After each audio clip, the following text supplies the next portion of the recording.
कैसे हैं दोस्तों ये कहानी उसी दिन से शुरू हो गई थी जब साल 1998 में योगी आदित्यनाथ ने सांसद बनकर पहली दफा देश की सबसे बड़ी पंचायत संसद भवन के अंदर एंट्री ली थी।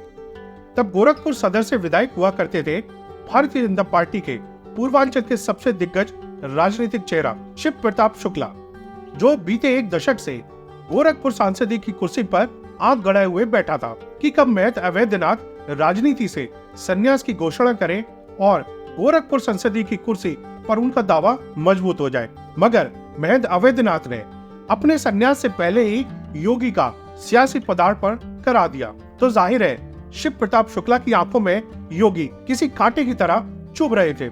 इस कांटे को बाहर निकाल फेंकने का अवसर भी शुक्ला के हाथों में बहुत जल्दी आया। साल 1999 में दिल्ली में अटल बिहारी वाजपेयी की सरकार एक वोट से गिर जाती है और देश मध्यावधि चुनावों की दहलीज पर खड़ा हो जाता है और योगी एक दफा फिर गोरखपुर के चुनावी रण क्षेत्र में खड़े हो जाते हैं। मगर इस दफा योगी का सेनापति पर्दे के पीछे से योगी को हराने की हर तरकीब आजमा रहा था।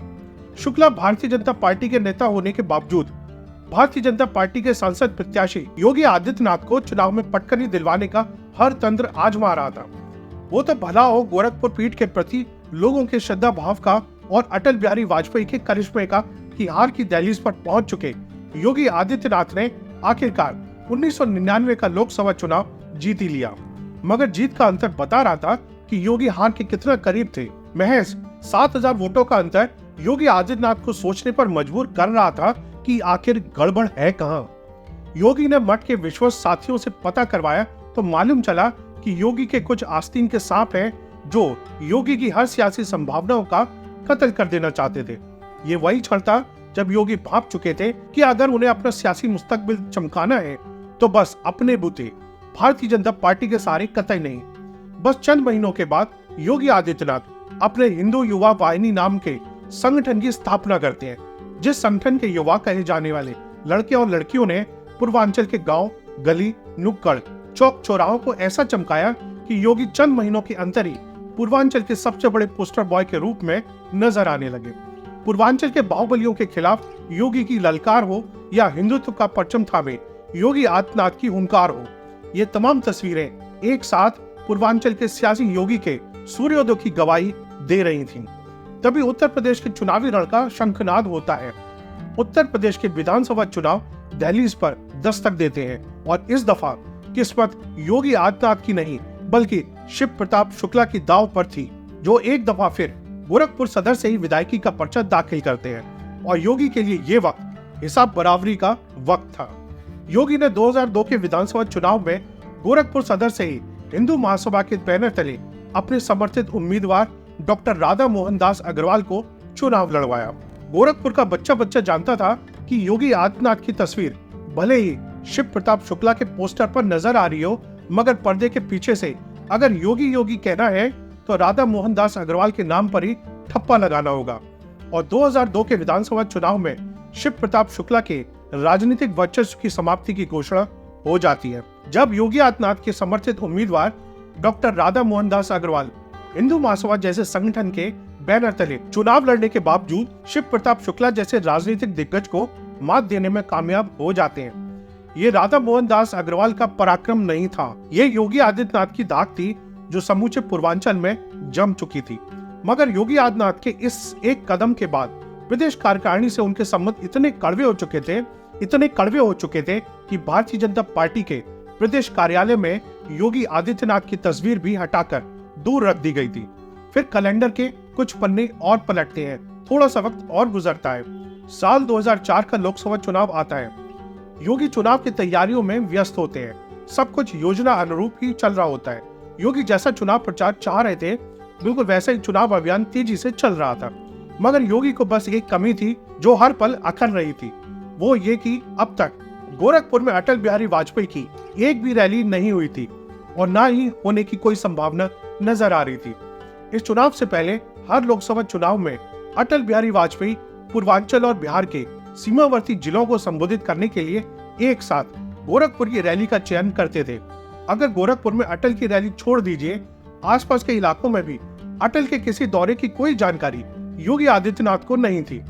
एक दिन यूं ही अचानक योगी आदित्यनाथ सीमावर्ती महाराजगंज इलाके में कुछ काम के लिए जा रहे थे कि रास्ते में उन्हें भीड़ दिखाई दी। योगी ने पास खड़े हुए लोगों से पूछा, ये भीड़ कैसी है? तो मालूम चला कि अटल बिहारी वाजपेयी महाराजगंज में रैली करने के लिए आ रहे हैं। तो योगी को लगा, चलो मौके पर अटल जी आ रहे हैं, मैं यही मौके से गुजर रहा हूँ तो अटल जी से शिष्टाचार संवाद भी हो जाए। अटल जी के हेलीपैड पर योगी आदित्यनाथ भी स्वागत करने के लिए पहुंच जाते हैं। भारतीय जनता पार्टी के तमाम बड़े नेता भी मौजूद थे। वाजपेयी का हेलीकॉप्टर जैसे ही उतरा और वाजपेयी जी हेलीकॉप्टर से बाहर आए तो योगी आदित्यनाथ प्रणाम की मुद्रा में अटल बिहारी वाजपेयी की ओर बढ़े, मगर वाजपेयी ने मानो योगी से मुंह फेर लिया। अटल के ऐसे रूखे व्यवहार को देख योगी अवाक से वहीं खड़े के खड़े रह गए कि तभी वाजपेयी दोबारा योगी से मुखातिब हुए और बोले, बड़े दुष्ट हो गए हो तुम।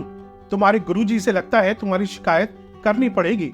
तुमने मुझे गोरखपुर नहीं बुलाया, गोरखपुर में मेरी रैली भी नहीं चाहते हो तुम। पहले मैं गोरखपुर में आ जाता था, समूचे पूर्वांचल में प्रचार हो जाता था। अब तुम्हारी वजह से इस उम्र में मुझे हर छोटे बड़े शहर में रैली करनी पड़ रही है, क्योंकि गोरखपुर में तो तुमने मना कर दिया है। क्योंकि आदित्यनाथ को कुछ समझ नहीं आया, योगी अटल के पास दोबारा गए और बोले, अटल जी, मैं तो खुद चाहता हूँ कि आप गोरखपुर में रैली करिए। मैं तो इतने दिनों से इंतजार कर रहा था कि आप गोरखपुर में रैली कब करेंगे। मैंने कब कहा कि आप गोरखपुर में रैली ना करिए। अटल बिहारी वाजपेयी योगी को एक क्षण देखते रहे, फिर मुस्कुराए, बोले, अच्छा ठीक है, और फिर अपनी गाड़ी में सवार हो गए। योगी को कुछ समझ में नहीं आया। उसी हेलीपैड पर खड़े हुए योगी सोचते रहे कि क्या हुआ होगा। असल में योगी आदित्यनाथ और भारतीय जनता पार्टी के यूपी के नेताओं के बीच जो 36 का आंकड़ा था, वो थी इस गलतफहमी की असल वजह।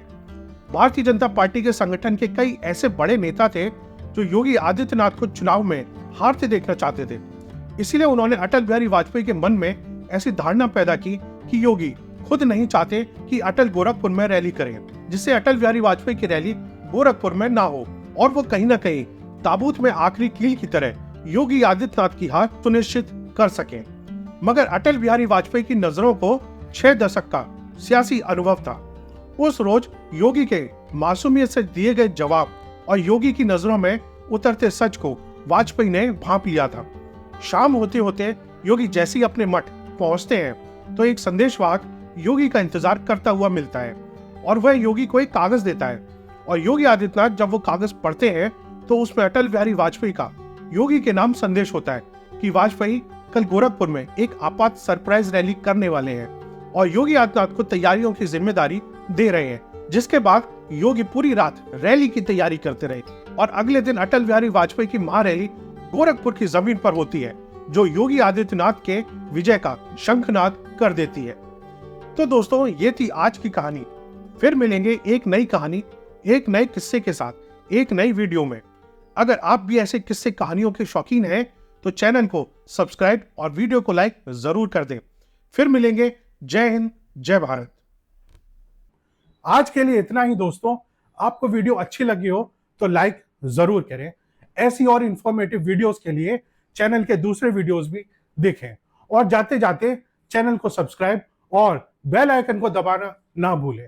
Tata, bye bye.